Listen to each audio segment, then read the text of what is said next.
Girl, I walked into my client's home and was met with a big problem. A beautiful 9-foot Christmas tree and only 8 feet of space. I had to pivot and quickly turn this problem into a whimsical winter wonderland. Let me show you how I did that. Now let's get into it.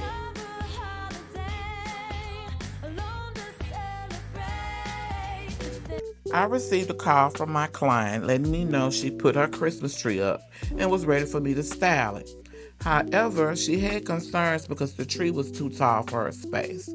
She asked me if she could just bring down her old tree from last year, which I styled, I may add. And I told her, no, before you get to climbing up those stairs and pulling it out, let me see what I can do when I get there. Girl, it was worse than I thought. Being that she bought this tree for this Christmas season, I was determined to make this work.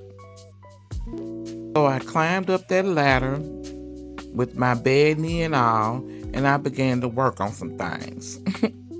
My first fix was to creatively camouflage the height by folding it downward. Instead of cutting it, I simply just began folding the very top section, kind of fooling the eye and getting that precious clearance. I also switched out the tree stand for one that was shorter.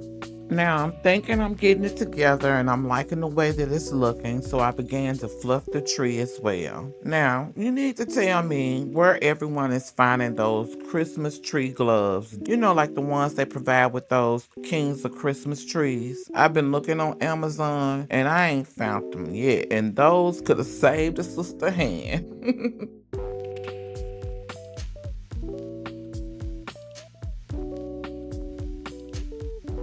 When I'm fluffing a tree, I touch every branch. And here's the secret to a high-end tree. Every branch tip must point upward. This gives you density and prevents sagging when you add them big ornaments.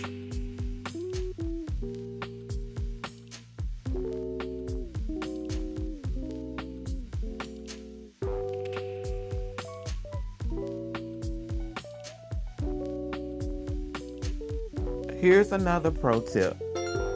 When styling a Christmas tree, I always add an extra string or two of twinkle lights. It's always worth it.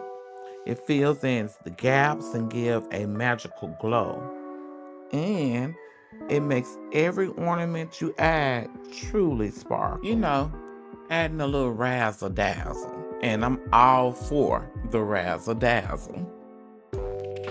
Now here comes Miss Peggy, my client, with what's supposed to be a box of lights. But ain't no telling what else in that box. She might be my client, but I love Miss Peggy down. Remember, I'm at a client's home, so I'm in my creative mode, and I did not film everything. But I wanted you to know our theme was a whimsical winter wonderland. The colors that my client chose was pink with a hint of teal. And when I say that color combination eats down, it eats down. When I start decorating a tree, I always start with my larger items first, like the ribbon or larger ornaments. I also like to start with my primary color, which in this case is pink. So it's sort of like a pinkness with a twist. To avoid that flat look, you need large statement ornaments, like this poinsettia and large butterfly. They give a visual interest because of the different shapes.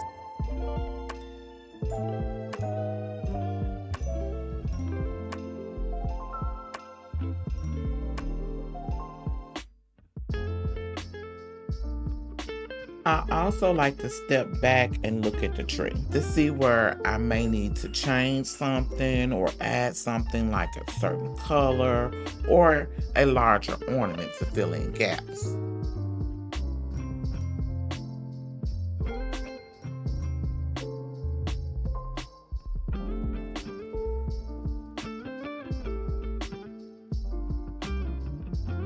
Now for that twist.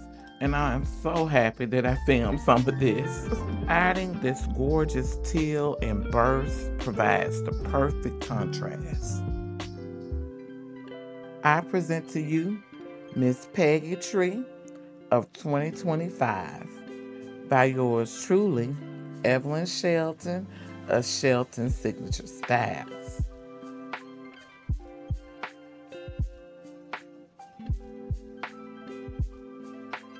Miss Peggy loves it, and so do I. She said this is one of those do not touch department store trees. And that warmed my heart. And I mean, I love it. I truly, truly love it. Because, girl, when you look at one of my trees, I want your eyes to wander. I want you to look at every ornament, floral pick, non-traditional ornament. I want you to be in awe. And I accomplish this with different textures and different shapes and different sheens. Remember that tip I gave you about adding those extra string lights? Look how that dazzles. Was a line. Okay. I use non-traditional decor and embedded it deep within the tree. Miss Peggy also picked up some large balls and I added that to the box.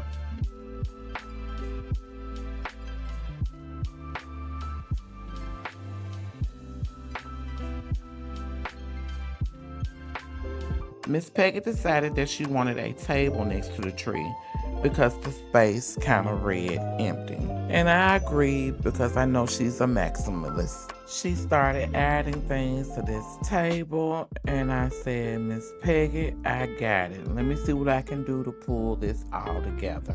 In that box that she had brought downstairs, it had this beautiful gingerbread house that she had planned to use in her kitchen. I took 2 of her vases that were used in a different part of the room, added some Christmas and winter greenery, and pulled this little corner vignette all together.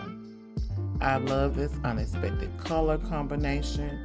It feels so fresh and icy, and I didn't have to worry about her messing up my tree design.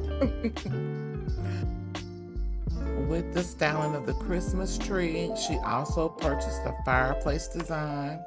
I decided not to go too grand because the tree is a statement all by itself.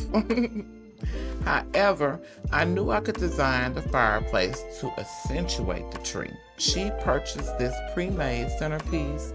I fluffed it like all things that have been stored or packaged, and I gave it my razzle dazzle by adding some small Christmas tree ornament.